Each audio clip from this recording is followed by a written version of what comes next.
Me llamo Carlos, y un día mi madre me miró a los ojos y me preguntó quién era yo. Eso ocurrió hace 3 años, y fue la primera de muchas veces. Aquel día esa pregunta me destrozó, pero hoy entiendo que fue el inicio de un camino que cambiaría mi vida para siempre. Déjame contarte esta historia, porque lo que aprendí cuidando de ella con Alzheimer me mostró un tipo de amor que ni siquiera sabía que existía. Mi madre siempre fue una fuerza de la naturaleza. ¿Conoces a esas mujeres que se levantan a las 5 de la mañana, preparan un café que perfuma toda la casa, ponen todo en orden y aún les queda energía para aconsejar a medio mundo?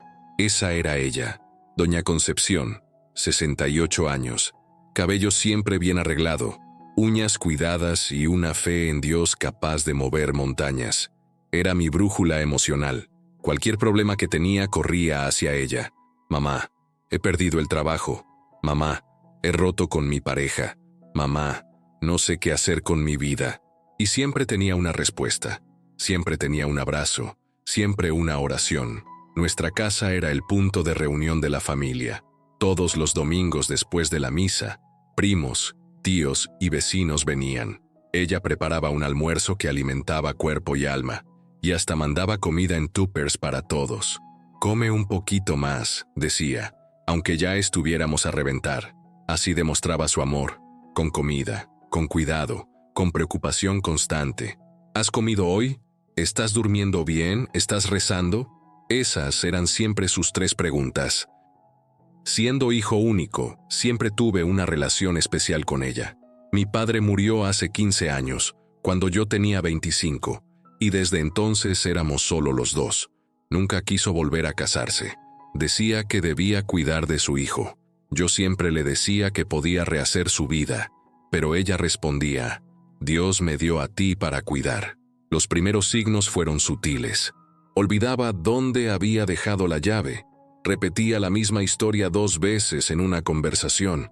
A veces se confundía con las fechas. Yo pensaba que era cosa de la edad.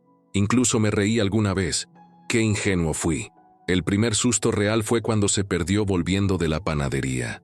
Una panadería que había frecuentado durante 20 años, a 3 calles de casa. Un vecino la trajo de vuelta, llorando y desorientada. «No he podido recordar el camino a casa», me dijo. En ese momento algo se me heló en el pecho. La llevé al médico la semana siguiente. El especialista pidió pruebas, resonancia, test cognitivos. Yo sentado en la sala de espera, rezando para que fuera cualquier cosa menos lo que ya sospechaba en el fondo de mi corazón. Cuando nos llamó a conversar, el silencio pesó en el aire antes incluso de abrir la boca. «Es Alzheimer, en fase inicial», dijo con esa voz suave que los médicos usan para dar malas noticias. «Aún tenemos tiempo para prepararnos y frenar la progresión». ¿Prepararse para qué? ¿Cómo se prepara uno para ver desaparecer poco a poco a la persona más importante de su vida?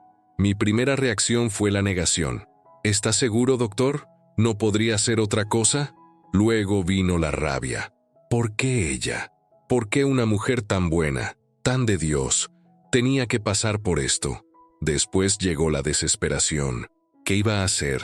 ¿Cómo iba a cuidarla? Yo, que apenas sabía freír un huevo, ¿cómo iba a cuidar de una persona con Alzheimer? La conversación más difícil de mi vida fue contarle el diagnóstico. ¿Cómo le dices a tu madre que está perdiendo la memoria? Me senté a su lado en el sofá, tomé su mano y hablé despacio. «Mamá, el médico dijo que tienes una enfermedad que afecta a la memoria». Se quedó callada un rato, procesando. Después me miró con aquellos ojos aún lúcidos y me dijo: «Dios sabe lo que hace, hijo. No me dará una carga más grande de la que pueda soportar». En ese momento yo, que debería consolarla, fui consolado. Pero confieso que esa noche, solo en mi cuarto, lloré como no lo hacía desde niño. Las decisiones prácticas vinieron en cascada. ¿Un cuidador? ¿Una residencia? ¿Quién se haría cargo de ella? Yo era hijo único, vivía cerca, tenía un trabajo como consultor de marketing digital que me daba cierta flexibilidad. Recuerdo haber llamado a varias residencias, solo para conocer las opciones. Pero cada vez que colgaba el teléfono sentía un nudo en el pecho.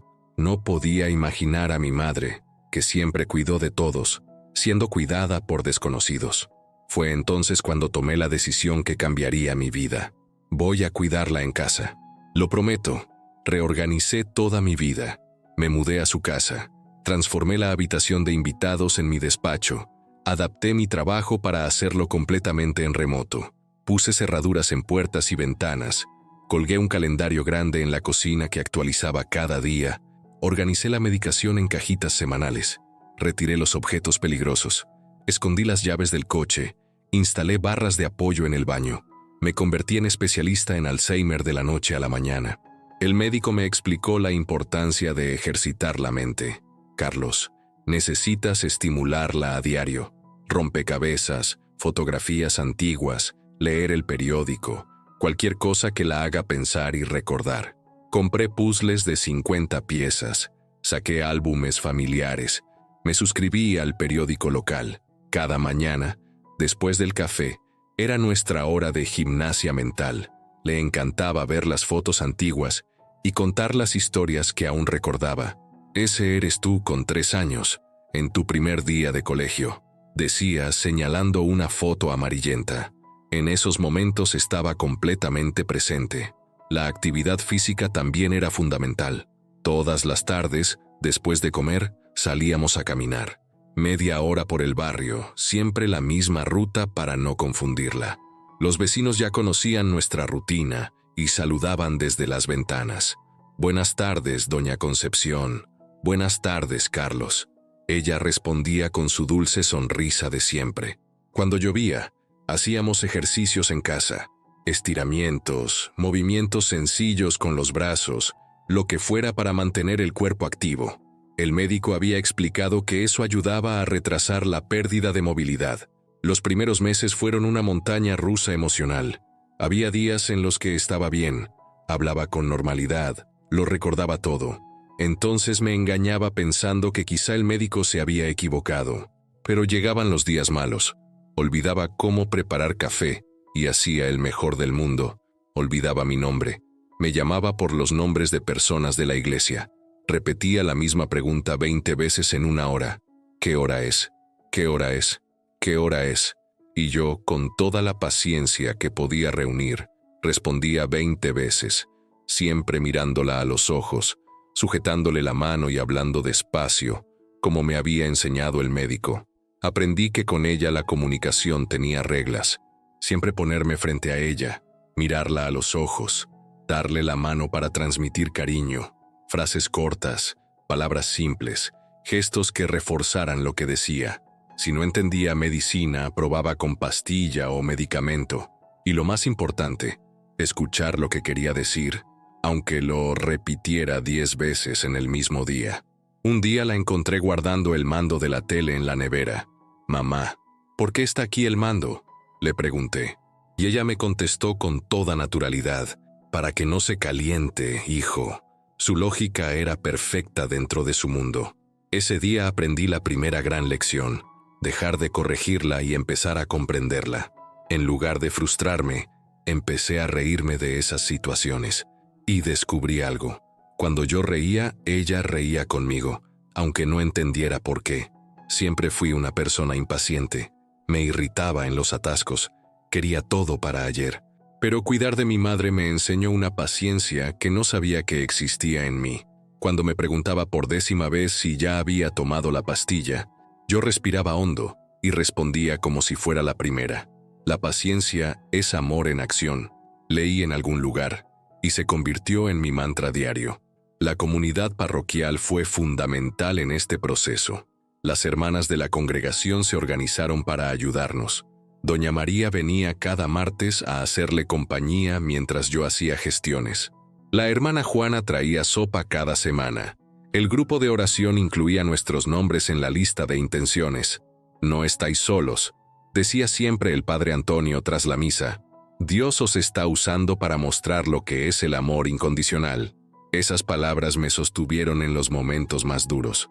Pero hubo un día en que estuve a punto de romperme. Fue la primera vez que no me reconoció. Llegué a casa tras una consulta. Entré en el salón y me miró con miedo. «¿Quién es usted? ¿Qué hace en mi casa?». Se me partió el corazón. Intenté explicarle. «Mamá, soy yo, Carlos, tu hijo». Pero no me creyó. Se alteró. Quería llamar a la policía. Recordé las orientaciones médicas. No discutir, no llevar la contraria, mantener la calma. Me senté a cierta distancia y hablé con voz suave. «Está usted a salvo. No voy a hacerle daño. ¿Puedo quedarme aquí?» Poco a poco se tranquilizó, pero no me reconoció en todo el día. Los episodios difíciles se multiplicaron. Una madrugada se escapó de casa. La encontré 4 calles más allá, en camisón, perdida y asustada. Esa noche instalé cierres especiales en todas las puertas. Hubo días en que no reconocía su propio reflejo en el espejo y hablaba con la señora que veía allí. ¿Quién es esa mujer en mi casa? Aprendí a cubrir los espejos en los días más confusos. También hubo momentos de agresividad que no eran de ella, sino de la enfermedad. Ella, que jamás había levantado la voz, me gritaba, me empujaba, me decía que no era su hijo. El médico me había preparado. «Carlos, cuando se ponga agresiva, no la toques, no discutas, no muestres miedo. Cambia de tema, ofrécele algo que le guste». Yo sabía que no era ella quien hablaba, pero dolía igual.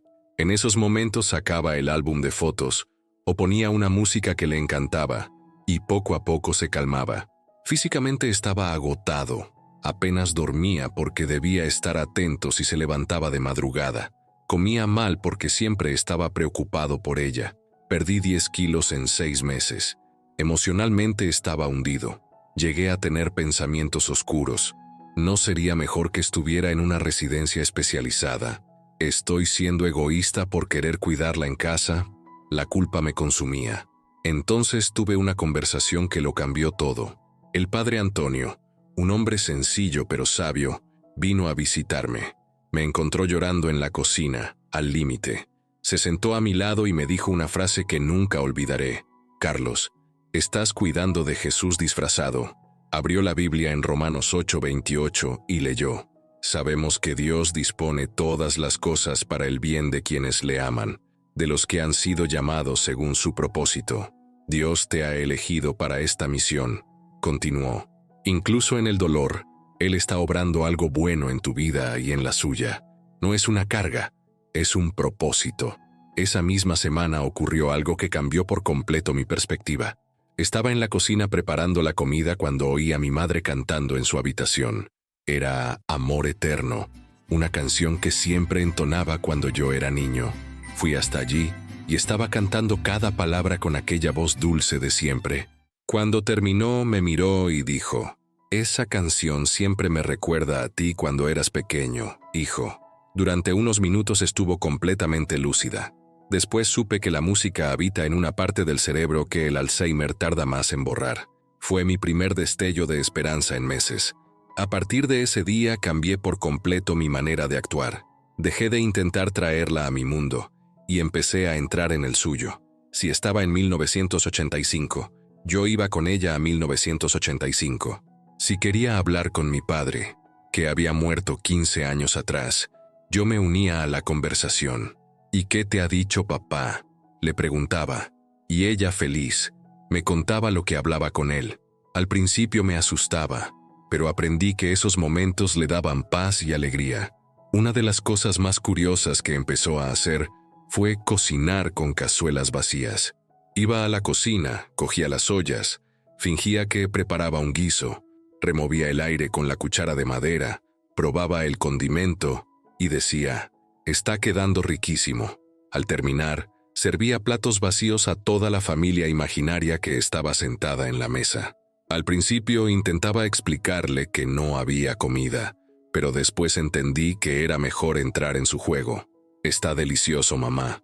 Como siempre, la mejor cocinera del mundo». Y ella sonreía, orgullosa. Los cuidados de higiene se volvieron más complicados a medida que la enfermedad avanzaba. Empezó a olvidar cómo cepillarse los dientes, cómo ducharse, cómo vestirse. Aprendí a ayudarla manteniendo su dignidad. En la ducha le explicaba cada paso. «Ahora vamos a lavar el pelo, mamá. Esta es la toalla para secarse». Le compré ropa más fácil de poner, zapatos sin cordones, productos de higiene que ella ya conocía. Lo importante era involucrarla en el proceso, no hacerlo todo por ella. sino mostrarle cómo para que pudiera repetirlo. La alimentación también se convirtió en un desafío. Olvidó cómo usar el tenedor y el cuchillo, así que adapté las comidas. Alimentos que pudiera tomar con la mano, trozos pequeños, sabores que siempre le habían gustado. Nada de experimentar con platos nuevos, eso solo la confundía. Usaba una servilleta grande a modo de babero. Evitaba hablar durante la comida para no distraerla. Si rechazaba la comida, le explicaba: «Esto es arroz, mamá. Sirve para darte energía. Este es el tenedor. Sirve para llevarlo a la boca». Y si aún así no quería comer, no la forzaba. Aprendí que insistir solo generaba agresividad. En esa etapa aprendí la lección más importante de todas. La presencia es más importante que la memoria. No recordaba mi nombre, pero cuando me acercaba, su cuerpo se relajaba. Cuando le cogía la mano, ella la apretaba de vuelta. Cuando la abrazaba, se acurrucaba en mi pecho como cuando yo era niño. El amor no necesita reconocimiento para existir. Simplemente existe. En el contacto, en el cariño, en la presencia. Los domingos eran especiales. Muchas veces ya no sabía qué día era, pero cuando yo le decía: «Mamá, hoy es domingo», sus ojos se iluminaban. Era como si esa sola palabra despertara algo dentro de ella. Y enseguida respondía: «Entonces hay misa». Aunque su memoria fallaba, su fe seguía intacta. Era como si Dios le diera una tregua a la enfermedad para que pudiera adorarle. Hubo una etapa en la que empezó a hablar con personas que yo no veía. Pasaba horas conversando sola, pero claramente interactuando con alguien. Reía, gesticulaba, respondía preguntas. Al principio me preocupaba mucho. ¿Estaría teniendo alucinaciones? Hablé con el párroco y me dijo algo que me dio paz. Quizá está viendo lo que nosotros no podemos ver. Quizá los ángeles le hacen compañía. Dejé de angustiarme y empecé a ver esos momentos como bendiciones. Un día que nunca olvidaré, estaba especialmente confusa y agitada. De repente se detuvo. Me miró fijamente con una claridad que no veía desde hacía meses. Me tomó las manos y dijo: «Dios, bendice a mi hijo que me cuida. Dale fuerzas porque sé que no es fácil». Después volvió a su estado confuso, como si nada hubiera pasado. Lloré tanto aquel día. Era como si Dios le hubiera permitido volver unos segundos solo para bendecirme. La confusión con los nombres se volvió una situación graciosa entre nosotros. Me llamaba por todos los nombres de hombres que conocía: José, Pedro, Antonio, Juan. Y cuando no acertaba ninguno, decía: «Va, tú ya sabes quién eres». Y nos reíamos juntos. Aprendí que el humor puede ser un remedio poderoso incluso en los momentos más duros. Reír no significa no tomarse en serio la situación, significa encontrar luz en medio de la oscuridad.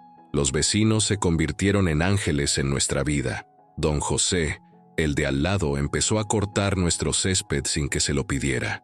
Doña Rosa traía flores de su jardín para alegrar la casa. La farmacia de la esquina preparaba los medicamentos de mi madre y me llamaba cuando tenía que recogerlos. Era como si Dios hubiera movilizado una red de apoyo a nuestro alrededor. «Nadie cuida solo», me dijo una enfermera una vez, y tenía razón. Conforme la enfermedad avanzaba, mi madre fue perdiendo habilidades. Dejó de poder vestirse sola, así que aprendí a escoger ropa fácil de poner. Dejó de poder bañarse sola, así que adapté el baño y aprendí a darle la ducha con dignidad y respeto. Cada pérdida era un duelo, pero también una oportunidad de demostrar amor de una forma nueva. Una tarde intentó peinarme. Yo estaba sentado en el sofá, y ella se acercó por detrás con un cepillo en la mano. Empezó a pasarlo por mi pelo con ese cariño de madre que nunca se pierde. Era un gesto automático, instintivo. Aunque su mente estuviera confusa, su instinto maternal seguía intacto. Nos quedamos allí, ella peinándome y yo dejándola. Dos adultos jugando a madre e hijo como si yo aún fuera un niño. Los profesionales que la atendían se convirtieron en parte de la familia. La doctora Ana, la geriatra que asumió sus cuidados tras el diagnóstico, lloraba con nosotros en los días duros y celebraba en los buenos. La fisioterapeuta que venía a casa 2 veces por semana se volvió confidente y amiga. La enfermera del centro de salud siempre preguntaba cómo estábamos. Descubrí que existen ángeles disfrazados de profesionales de la salud, personas que eligieron cuidar como vocación de vida. En los últimos meses mi madre dejó de hablar. La comunicación pasó a ser a través de la mirada, del contacto, de la presencia. Yo le cogía la mano y sentía cómo la apretaba de vuelta. Le cantaba las canciones que le gustaban y veía un brillo distinto en sus ojos. Te quiero, dejó de decirse con palabras, y pasó a expresarse en caricias, abrazos, besos en la frente. El amor siempre encuentra una forma de expresarse. Entonces llegó la decisión más difícil, los cuidados paliativos. El médico explicó que ya no había nada que hacer para curar, solo para dar confort. Dejar ir también es un acto de amor, dijo. Decidimos centrarnos en la dignidad, en el consuelo, en la paz. Nada de procedimientos invasivos, nada de sufrimiento innecesario. Solo amor, cariño y la certeza de que no estaba sola. En sus últimos días, una paz se reflejaba en su rostro. Era como si supiera que estaba regresando a casa, a su verdadero hogar. El padre Antonio vino a darle la bendición final, la unción de los enfermos. Aunque ya no podía hablar, parecía reconocer su presencia. Cuando trazó la señal de la cruz en su frente y rezó, vi cómo una serenidad aún mayor se apoderaba de su expresión. Está en paz con Dios, me dijo. Puede irse tranquila. En el último día, yo estaba sujetando su mano cuando sentí que se estaba yendo. Me incliné hacia su oído y le susurré. Puedes ir, mamá. Has cumplido tu misión aquí. Gracias por todo lo que me enseñaste. Gracias por dejarme cuidarte. Te amaré para siempre. Y partió en paz, con aquella sonrisa serena en su rostro, como si fuera a encontrarse con los seres queridos que ya se habían adelantado. El velatorio fue una auténtica celebración de su vida. Cientos de personas vinieron a contar historias de cómo había tocado sus vidas. Antiguos vecinos, feligreses, amigos de toda la vida. Cada uno tenía una anécdota de bondad, de cuidado, de amor. Me di cuenta de que había sembrado semillas de amor en tantos corazones, y ahora esas semillas florecían en forma de gratitud y añoranza. Hoy, 6 meses después, puedo decir que cuidar de mi madre con Alzheimer fue la experiencia más difícil y más transformadora de mi vida. Aprendí una paciencia que jamás hubiera imaginado. Descubrí reservas de amor dentro de mí que no sabía que existían. Y mi fe, que al principio se tambaleó, salió fortalecida de esta prueba. Aprendí que el amor verdadero no necesita memoria para existir. Mi madre olvidó mi nombre, pero su corazón nunca olvidó que yo era alguien especial para ella. Aprendí que cuidar no es una carga, es un privilegio. ¿Cuántas personas habrían querido tener la oportunidad de devolver, aunque fuera un poco, el amor que recibieron? Aprendí que Dios está presente incluso en los momentos más oscuros, obrando a través de las personas, creando redes de apoyo, dando fuerzas cuando creemos que ya no nos quedan. Aprendí que cada instante es sagrado. Esos momentos de lucidez eran regalos preciosos que aprendí a valorar. Una palabra, una sonrisa, un reconocimiento, eran tesoros que guardaba en el corazón. Aprendí que la paciencia es, de verdad, amor en acción. Cada vez que respiré hondo antes de responder a la misma pregunta por 20ª vez, estaba practicando el amor. Aprendí la importancia de la comunidad, los vecinos, la iglesia, los profesionales de la salud. Todos formaron parte de nuestro camino. Nadie cuida solo, y aceptar ayuda no es debilidad, es sabiduría. Aprendí que el humor puede ser un gran remedio. Reírnos de las situaciones absurdas no disminuía el amor. Al contrario, hacía los días más llevaderos. Aprendí sobre la dignidad. Incluso en las fases más avanzadas de la enfermedad, mi madre conservaba su esencia. Mi papel era proteger eso, tratarla siempre con respeto y amor. Aprendí que la música es un lenguaje universal. Aunque ya no pudiera hablar, aún reaccionaba a las canciones que amaba. Para ti, que estás pasando por algo parecido, quiero decirte, eres más fuerte de lo que crees. Has sido elegido para esta misión porque Dios sabe que tienes la capacidad. No estás solo. Busca apoyo, acepta ayuda. No intentes cargar con todo tú solo. Únete a grupos de apoyo. habla con otros cuidadores, pide orientación médica siempre que lo necesites. Recuerda también cuidar de ti mismo. No puedes cuidar bien si tú no estás bien. Descansa cuando puedas, come adecuadamente, mantén tus revisiones médicas al día y, sobre todo, no te culpes por los momentos de cansancio o de irritación. Eres humano, y es normal sentir eso. Aplica las técnicas que yo aprendí.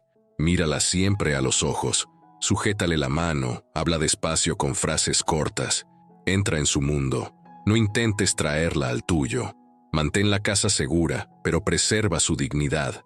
Estimula la mente con actividades sencillas. Mantén el cuerpo activo con ejercicios ligeros.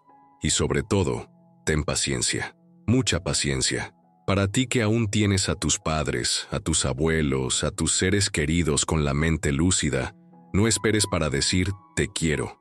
No esperes para dar ese abrazo, para hacer esa visita, para mantener esa conversación pendiente. El tiempo es el regalo más valioso que tenemos y nunca sabemos cuándo se acabará. Valora cada instante, cada conversación, cada risa compartida. Aprovecha para preguntar por la historia de la familia, por los sueños que tuvieron, por las lecciones que aprendieron en la vida. Graba esas charlas, haz fotos, guarda recuerdos. Algún día serán tesoros inestimables. Y, sobre todo, demuestra tu amor no solo con palabras, sino con acciones, con presencia, con dedicación. En sus últimos momentos mi madre ya no recordaba mi nombre, pero donde está ahora, estoy seguro de que lo recuerda todo. Recuerda cada cuidado, cada caricia, cada instante compartido. Y yo llevo conmigo todas las lecciones que me enseñó, aunque no supiera que estaba enseñando. El amor incondicional que aprendí cuidando de ella es algo que llevaré siempre conmigo. El Alzheimer se llevó muchas cosas de mi madre. Se llevó su memoria, su independencia, su capacidad de comunicarse, pero no pudo llevarse el amor. El amor permaneció intacto hasta el último día, expresándose de formas distintas, pero siempre presente. Y ese amor sigue vivo en mí, en las personas a las que tocó, en las lecciones que dejó. Si hoy tienes a alguien a quien amar, no esperes hasta mañana. El amor no necesita una memoria perfecta para ser perfecto. Solo necesita presencia, paciencia y entrega. Y cuando amas así, sin esperar nada a cambio, descubres que recibes mucho más de lo que das. Esa fue la mayor lección que mi madre me enseñó. Amar siempre es la respuesta, especialmente cuando parece que ya no queda nada por hacer. En los comentarios, comparte tu historia. ¿También estás cuidando de alguien? ¿Ya has pasado por eso? ¿Qué te ha enseñado el amor incondicional? Y si este mensaje ha llegado a tu corazón, suscríbete para seguir recibiendo palabras de fe y esperanza. Porque al final, lo que queda no son los recuerdos que se olvidaron, sino el amor que se vivió.